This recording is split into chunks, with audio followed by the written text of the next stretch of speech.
This is a sewing tutorial on how to make this top. So if you've not watched the cutting tutorial, please do. So this is actual I mentioned I'm going to be using for my fashion as my fashion fabric. So I have the three placed like this. I have the three placed like this, and this is how I'm just going to go ahead and join them. Now, normally when you're joining gaily, you place them together like this, on one on top of each other, then sit on a straight line. That is how I prefer to stitch this thing.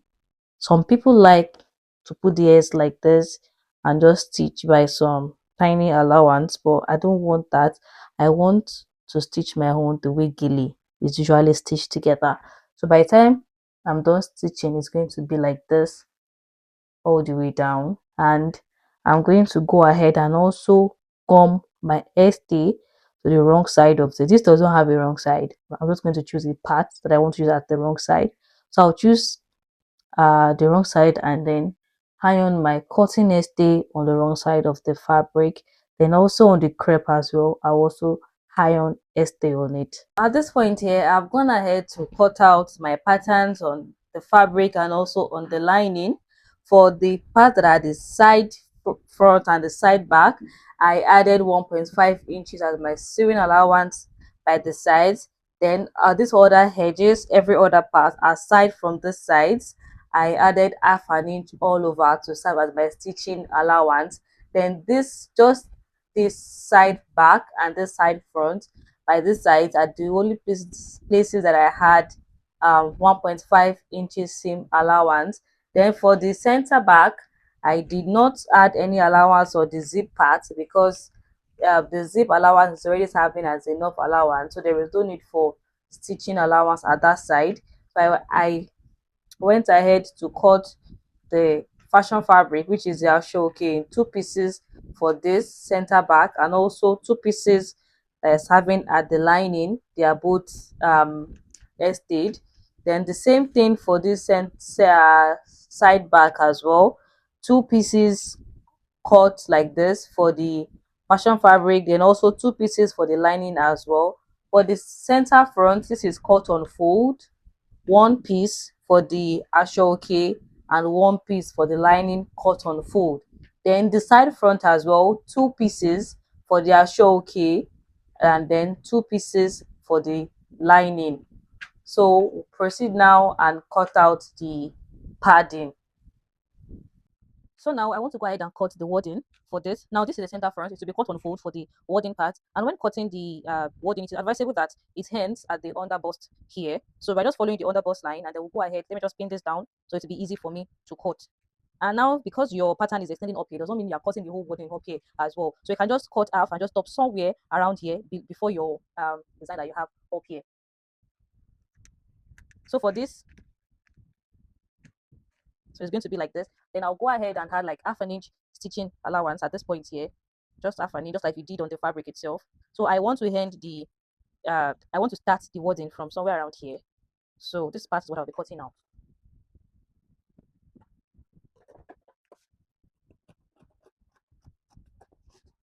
So from here, I can just go ahead and fold this in so I can be able to cut it on a straight line. So for me, this is what I'm having, like this. So mine is going to be looking like this at this point. So this is my breast part for the center front. This is what it is looking like. Now also go ahead and cut for the side one. For the side one as well, is also stopping at this under bust.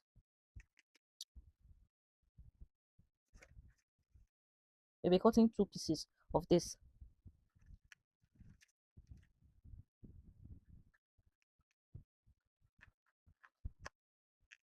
So this one as well, it also does not need to. I'm trying to move it so that I can be able to have enough stitching allowance by this side.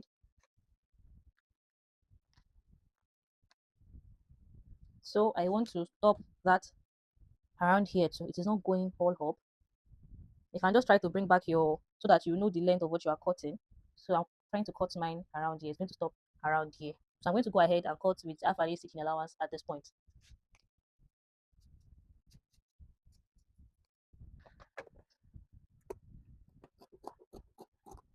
So whatever shape that you are cutting for your own, just follow what you have on your pattern and just to get your wording cutting. So now I know that now this part here is the beginning of my wording, and I want to cut it in a part that it looks like a foam. Sorry, that it looks like a wrap pad. So I am going to be taking the measurements on this side as well. From the middle here, I'm going to come out by, let's do 3 inches. So I'll try to curve that to come and connect here like this. So I'm trying to bring this back just to be sure of what I'd cut out like this. So this is what we have cut out now. So just try to blend it towards this line like this. So just try to connect to that 3 inches you came in by, and then connect it this way. So that way you're having something like this. So you can label it so that you don't get confused. This is the part going towards the breast. You can just use your pins to point to make the arrow so that you will know the part that is going towards the breast, like this one.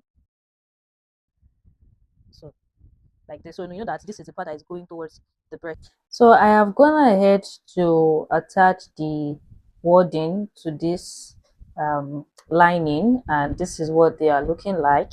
So now I'm going to place them this way, right side facing right side. I'm going to go ahead and start stitching right from the under bust, then close it up to here. Then I'll also join it by this side. Then I'll also put this as well. I'll start from putting from the under bust, join together, and also sew straight down at this point. For the outer okay as well, I'm going to go ahead and do the same thing that I've just done on the lining, and also repeat as well on the outer okay. It's just that there is no padding on the outer okay. All the padding that we're doing is only on the lining. I'll go ahead and put them together, sew by this line, and then also sew by this line by 1/2 inch. For this part as well, I'm also going to go ahead and join these pieces together as well. I'll take the center back for this one, the first piece, right side facing right side, so I can just pin them down so it doesn't get confusing. I'll go ahead and join this by this side, 1/2 inch straight down. Then also this as well, facing like this, 1/2 inch. I'll also join like this straight down. So don't go and join the zip part to this part. Oh, make sure that the part that you're joining is the center back to the side back. Don't go and join the zipper allowance to the side back. So that's why it's better to pin as I'm removing the pattern so that it does not get confusing. I also go ahead and stitch the lining 1/2 inch at this point. The same thing for this one. So I'm going to go and stitch them all down and bring them back. So at this point, I have gone ahead to join the back and also join the lining for the back as well. So what I'm going to do now is that after doing this, I am going to go ahead and open up each seam as the stitching point, and then iron it down. I'll do the same for all the pieces here.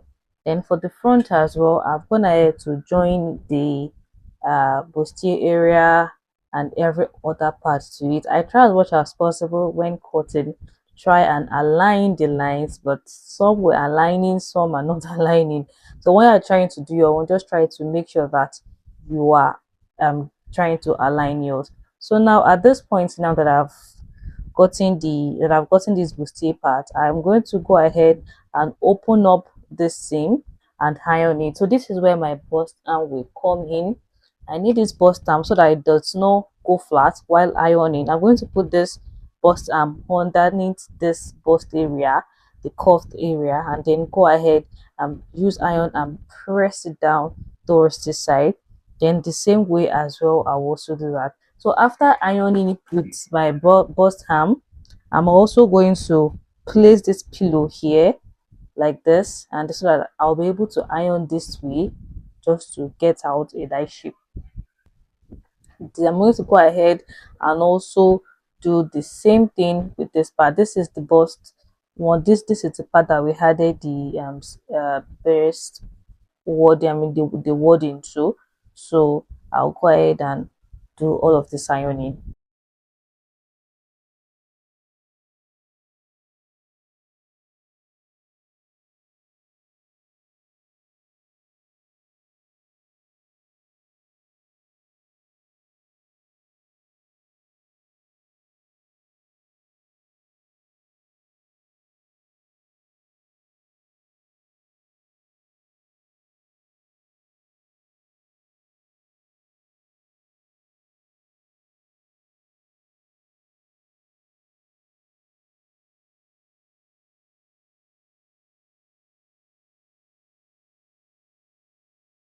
So after ironing out the lining and then also the fashion fabric, which is actually okay, this is what it's looking like. And then we are going to be placing them right side facing right side to be able to turn it all over. But before then, we'll take our strap. For the strap, I cut 31 inches long crepe fabric and then I cut it on 4 inches. Then that 4 inches, I proceeded to fold it. After folding, it turned to 1.5 inches. So that is the wideness of the strap and it is 31 inches long.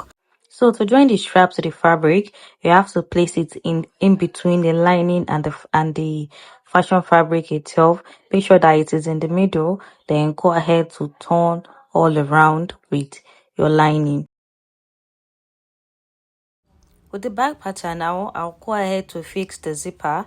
The zipper, I'm going to be sewing it on the fashion fabric this way as it is shown in the video. Then while joining the zipper to the fashion fabric, make sure that at the lower part, the hemline, you are leaving like half of an inch there so that you will use that half of an inch to turn over the fashion fabric with the lining. And after then, I will go ahead and place the lining on the fashion fabric after I've already fixed the zipper. So I'll be placing the lining this way, right side facing right side. I'm going to go ahead and stitch all around, and then at the zipper side I'm going to be stitching on the zip line. Then I'm going to leave in just a part that I'll use to turn out the fabric to the right side. So at this point, I've gone ahead to join to turn over this with the lining, and this is what it's looking like at the back. I'm just going to go ahead and press all the corners down like this so that it is smoother. Then after pressing all of the corners for the front and also the bust area, I am going to go ahead and iron the back. I've gone ahead to attach the zipper for the back and also the lining. So this is what the lining is looking like at the back, like this, and then this as well. So I'm just going to go ahead and press it down. After pressing, I'm going to take the difference in the measurements and take my seam allowance measurement, and that would be the head of making this. So please, if you find this tutorial helpful, do not forget to drop a comment, to like, share, and subscribe. Thank you so much for watching.